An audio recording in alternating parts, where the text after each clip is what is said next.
Nchi hii kuna kitu kinaitwa state capture. Dola imetekwa na kikundi cha watu, na wameteka dola ili wateke rasilimali za nchi yetu kwa manufaa yao. Ndio maana rasilimali za nchi hii sasa zinagawanywa kwa Wachina na Waarabu na Wazungu kama vile hazina mwenyewe. Sasa sisi Chadema tumekataa. Ukisoma katiba yetu ibara ya 26 inasema kila mtu ana wajibu wa kuhakikisha anafata na anaabide. Kwa abide tutasemaje kwa Kiswahili? Kutii katiba ya nchi. Lakini ibara ya 27 pia inasema sehemu ya pili kwamba ni wajibu wa kila Mtanzania kuhakikisha analinda rasilimali za nchi na mali za nchi yetu. Kwa hiyo nataka nitoe position ya chama hapa, kwa sababu tuna vyombo vya habari na vitapeleka msimamo wetu wa kulinda rasilimali za nchi yetu na kuzipigania kwa tone la mwisho la damu yetu uko pale pale na hatutarudi.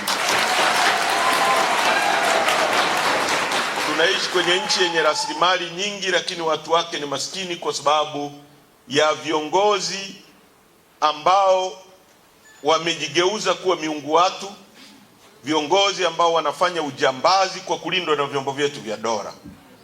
Na hata wale wanaokemea wasifanye ujambazi huo wanashughulikiwa na vyombo vya dola.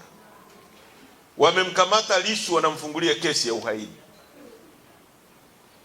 Tarehe 20 mwezi wa 5 mwaka 2022 mimi nilikuwa miongoni mwa watu tulioteuliwa kwenda Ikulu na chama chetu kwenye kikao cha maridhiano,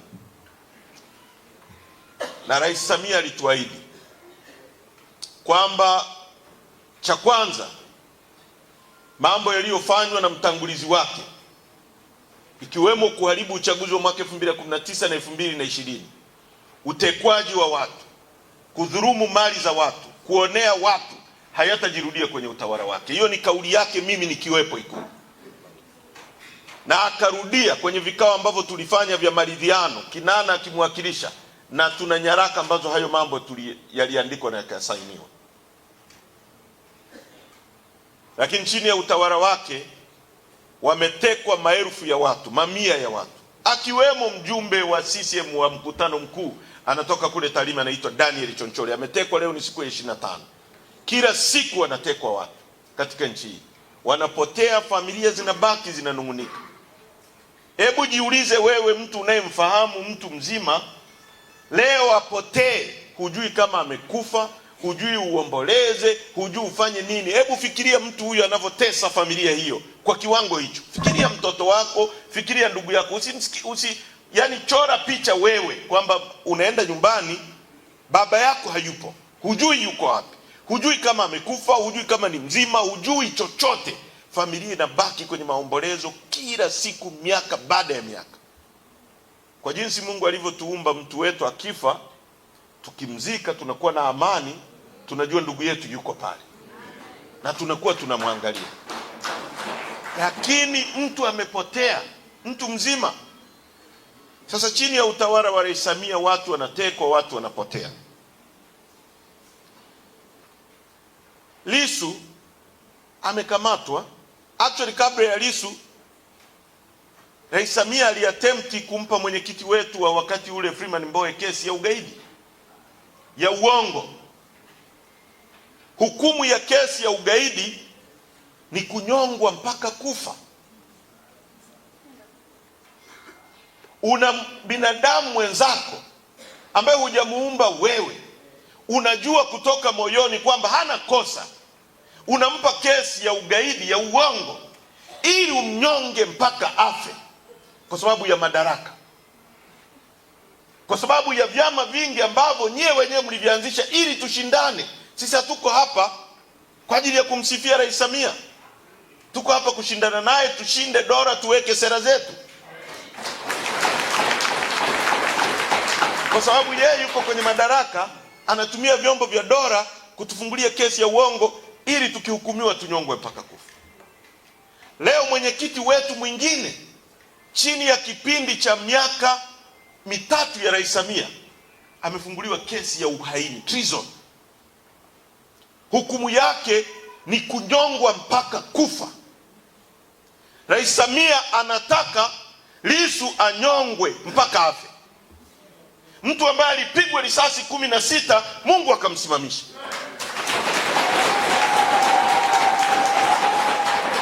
Leo wanamfungulia kesi ya uongo. Ukisoma charge sheet, ni charge sheet ya kijinga, ni bogus charge sheet. Wanataka Lissu wamhukumu, wamuue.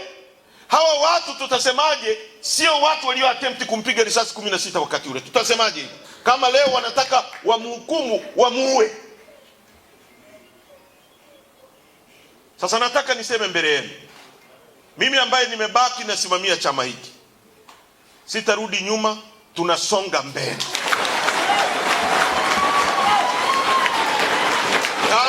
Kama walifikiri kwamba wakimkamata Lissu tutakwenda kuomboleza, Lissu atakaa ndani, sisi wengine tutasonga mbele. Wakinikamata mimi, wengine mtakao baki nje msonge mbele. Wakitupiga risasi, watakao baki nje wasonge mbele.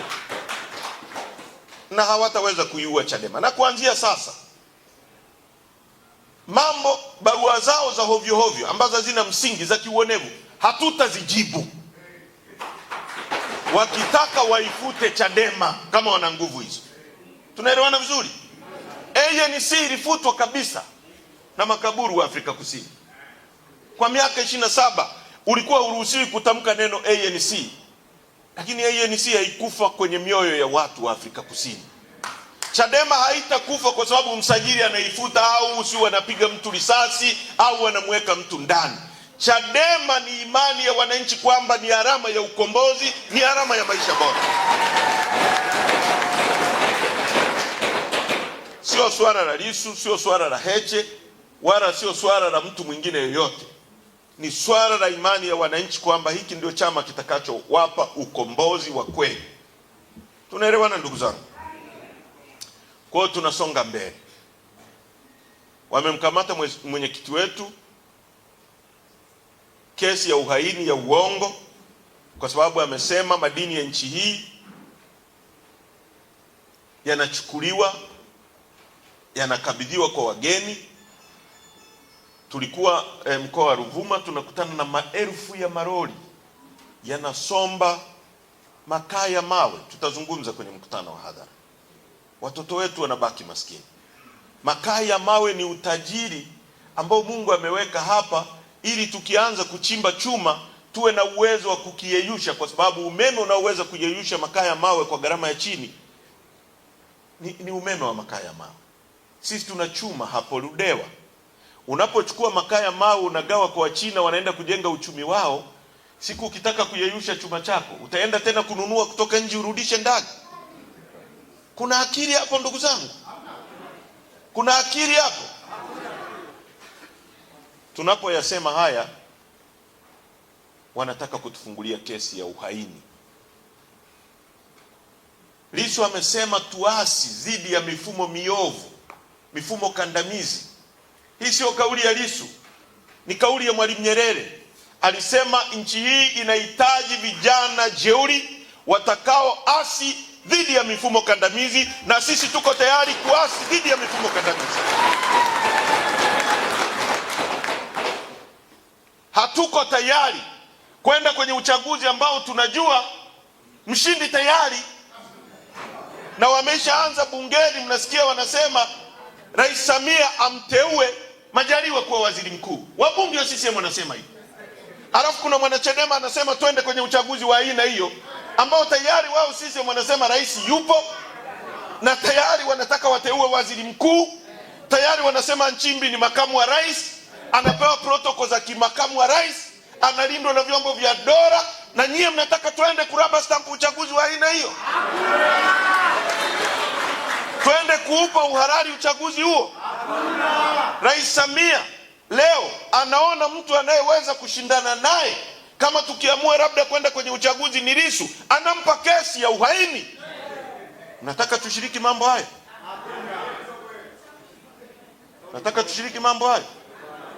Tumesema no reforms, na hatuwezi kurudi nyuma. Ndio msimamo wa chama chetu. No reforms, no election.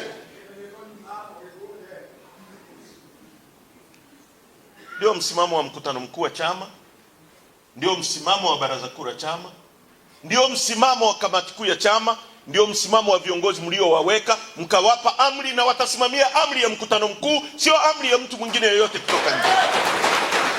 Sasa tulikuwa Ruvuma, RPC ananiambia mkitaka kuzungumza hapa msizungumze no reform. Nikamwambia kama unataka kuwa sehemu ya maamuzi ya nini kisemwe kwenye chama chetu, njoo uwe mjumbe wa mkutano mkuu na utakuwa na sehemu ya kuamua. Lakini sisi tukishaagizwa na mkutano mkuu, sisi ni kutekeleza. Tunaelewana vizuri? Wala hatutachukua maamuzi ya mtu mwingine wa pembeni. Ndio msimamo wa chama. Kesi ya uhaini, bogus case,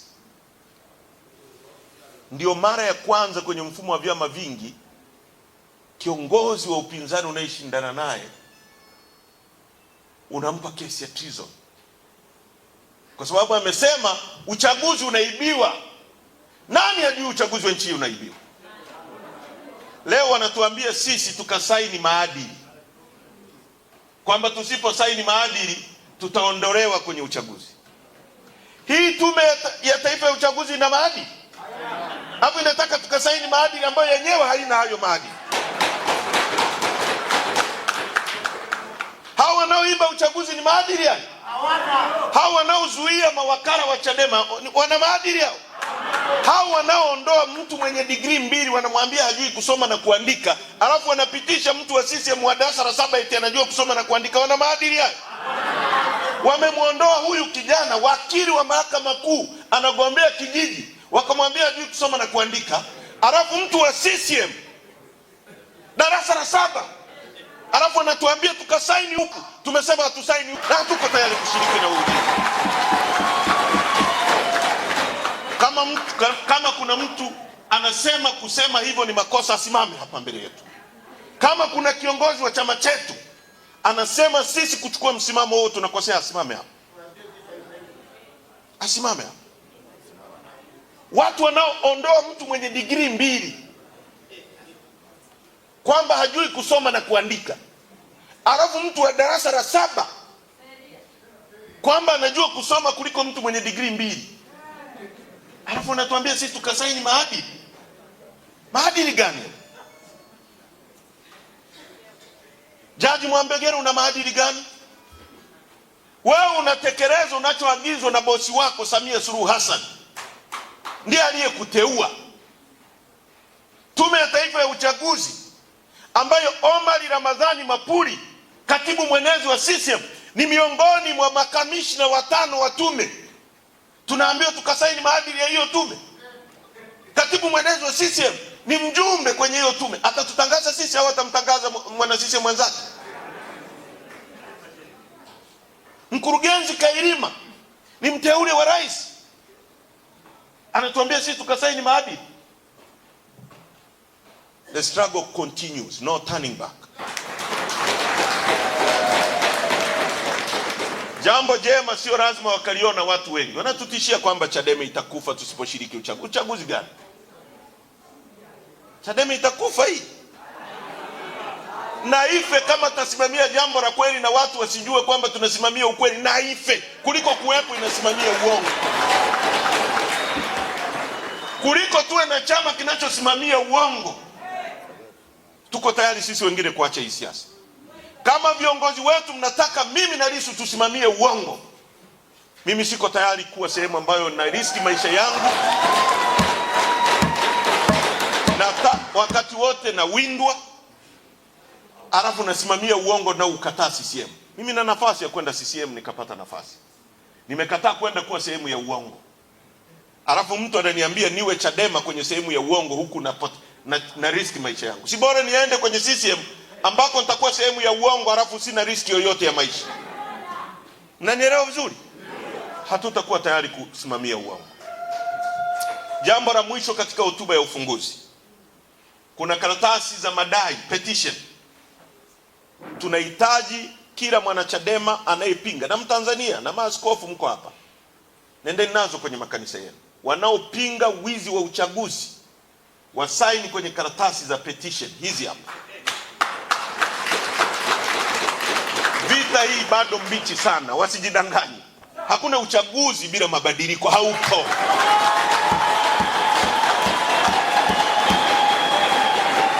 Na bahati mbaya wamemgusa Lissu. Rais Samia, kikimpata chochote Lissu kwenye mikono yako gerezani, utaijibu Tanzania na utaijibu dunia. Miongoni mwa mambo tunayotaka kubadilisha ni kuwa na mahakama huru ambazo zinaweza kufanya maamuzi kwa wakati. Rais Samia aliunda tume ya haki jinai na ikampelekea mapendekezo. Miongoni mwa mapendekezo ni kwamba mtu asikamatwe kabla ya upelelezi hujakamilika na ushahidi kuwepo. Leo wanamuweka mwenyekiti wetu kwa siku zaidi ya 14, wanasema wana ushahidi 60%. Kwa nini? Wakati tume ulioiunda ikatumia pesa za walipa kodi ili kuambia kwamba msikamate mtu kabla hamna ushahidi, ili mkimfikisha mahakamani kesho yake asomewe shtaka lake, aanze kujibu mashtaka yake. Kama wanataka wamshikilie Lissu mpaka uchaguzi uishe kwa kutumia hizi mahakama, sisi kelele haitanyamaza. Dunia imezungumza na dunia itazungumza. Wakili wake wa kimataifa Robert Amsterdam amezungumza kuanzia Jumatatu. Umoja wa Ulaya, bunge la Umoja wa Ulaya yataingia, Umoja wa Mataifa yataingia, nchi zote wanazo, kila sehemu tutawafanya muonekane kwa sura mlionayo. Hamwezi kujifanya saint wakati nyinyi ni mashetani. Tutawaanika kwa vile mlivyo. Kwa hiyo Bwana Masaga, mkoa wako tunahitaji fomu hizi zaidi ya saini milioni 15. Tutazipeleka Umoja wa Mataifa. Sio kazi ngumu hii. Pigeni fotokopi, sainini hizi karatasi. Na sasa wameanza kuziwinda kwamba wataenda kwenye ofisi zetu wanavamia watu wa wanyang'anyi. Zisainini, tunahitaji hizo signature kabla ya mwezi wa 5 huu kuisha. Watanzania wakimfanye hii kazi kwa bidii kubwa, kila kata itoke na hizi fomu. Mwende mzisaini, zirudi zije makao makuu, tuzipeleke Umoja wa Mataifa kwamba kuna Watanzania milioni 15 hawataki uchaguzi wa wizi. Na mwisho kabisa, nyumba isiyo na nidhamu haiwezi kufanya mapambano magumu tulionayo mbele yetu.